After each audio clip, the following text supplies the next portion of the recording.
আচ্ছা, আমি তো তোমাকে ছেড়ে এবার কতদিনের জন্য 6-7 দিনের জন্য দিল্লি চলে যাচ্ছি। তো তোমার ফিলিং কেমন আমার জন্য? মানে আমি যে চলে যাচ্ছি, তুমি আমাকে মিস করবে? না না বাবা, আমি বাঁচলাম।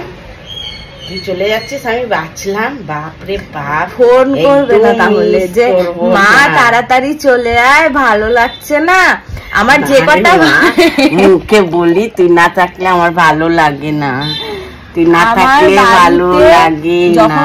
যেই আসে দিদা বাড়ির লোক আসুক, আমার ঠাম্মা বাড়ির লোক আসুক, ওকে ছাড়া কেউ কিছু বোঝে না, ভাইরাও ওকে ছাড়া বোঝে না। আমার কতটা কষ্ট হবে ভেবে দেখো তো। আমি যেতে পারছি না, আমার একটু প্রবলেম আছে বলে আমি যেতে পারছি না, কিন্তু মেয়েটাকে একা ছাড়তে হচ্ছে আমার। কিন্তু আমি ওকে ছাড়া থাকতেই পারি না, বাধ্য হয়ে থাকতে হবে। আমার দিদা বাড়ির কিছু পেতে গেলে কিছু তো সহ্য করতে হবে না, কিছু পেতে গেলে কিছু কষ্ট তো আমাকে করতেই হবে, যাতে ও পায়ে দাঁড়াক, এটাই চাই। তোমরা আশীর্বাদ করো আমার মেয়েটা যেন যে কাজের জন্য যাচ্ছে সেটা যেন সাফল্য হয়, আর কিছু না। তোমরা শুধু আশীর্বাদ করো, তোমাদের আশীর্বাদে আমরা অনেক কিছু পেয়েছি, আর এটাও আমরা যেন পাই, ব্যাস। আচ্ছা দাদা, বল তো তুই বিয়ে করছিস না কেন?